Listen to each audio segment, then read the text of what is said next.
كيقول لك هذا الجيل الجديد معوج. انا وانت اللي عوجناه، لانه احنا يعني من قبل الجيل السابق والذي بعده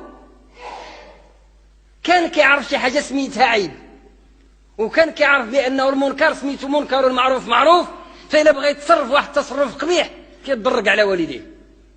ماشي ما غاديش يغلط، غادي يغلط، وما خلق الله بنادم غير باش يغلط، ولكن ملي كيغلط كيعرف راسو غلط، وملي كيبغي يرتكب الفاحشه او بعض الاخلاق المشينه كيمشي يضرق.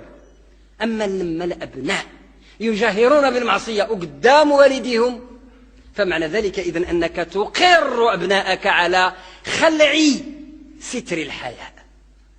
انت كتشوف الابناء ديالك انحلت الاخلاق ديالهم ومهني مع راسك، اذا الذوق ديالك الديني مشى، فقد تاثرت انت ايضا بثقافه اليهود والنصارى.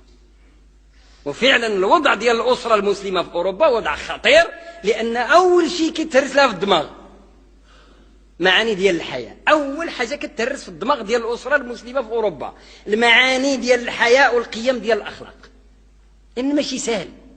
الثقافه ديال المجتمع كتكون مغوله وكتصب على الاسره اللي هي اقليه وضعيفه، كتصب عليها من كل مكان، من اجهزه الاعلام، من برامج التربيه، من الشارع، من المجتمع، من الحانوت، من كل الجهات.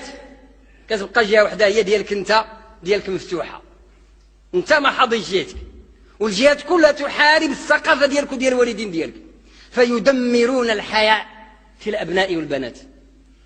مع الاسف لما كيتفقد الستر ديال الحياة صعب جدا انك ترجعه، صعب، لان الباب اللي تهرس ما هي يوم ما باش تردوا الى اصله كيدخل منه البلاء كله.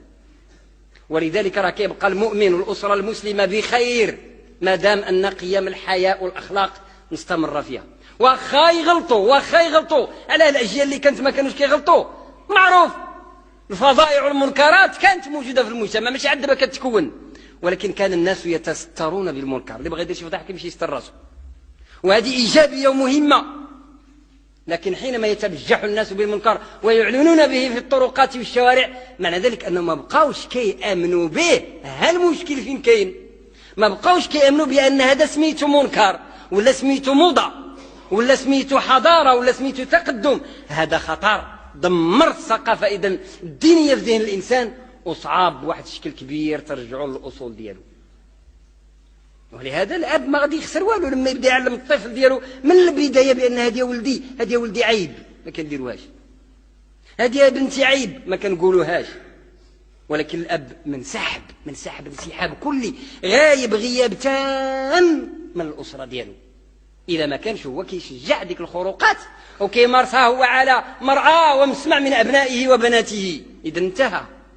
ماذا ترجى بعد ذلك وماذا ترجو بعد ذلك من الخير لمثل هذه الأسرة؟ هاد ثلاثة العناصر أيها المؤمنين.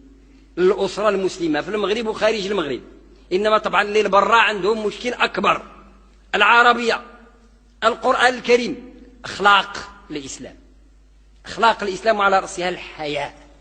هاد ثلاثة الأصول ما يفرطش فيهم بنادم ولو يكون اش يكون. فوجب إذن أن نتحمل مسؤولياتنا جميعا، لأن لما كتحافظ على الحياة راك حافظت على الدين كامل.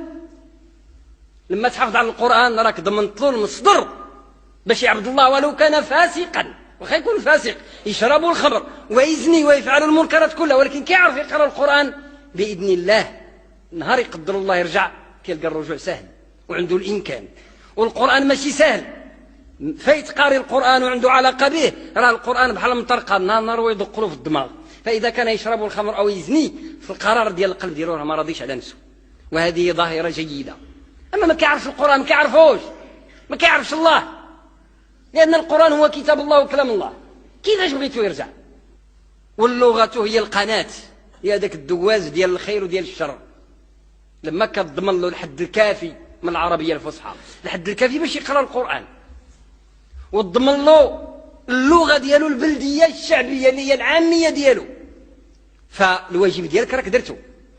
ديك الساعة الواجب ديالك كأب وكأم راك درتو، لكن انت ما بدلتش أي مجهود باش تنقذوا من الغرق في اللغات الأخرى، وما بدلتش أي مجهود باش تعلموا واخا غير سورة الفاتحة، وما بدلت أي مجهود باش تقول له هذه أولدي هذه عيب وهذه مزيانة، لم تبذل مجهودا في ذلك كله، فعليك الوزر في كل جريمة اقترفها ابنك أو في كل فساد جرته ابنتك.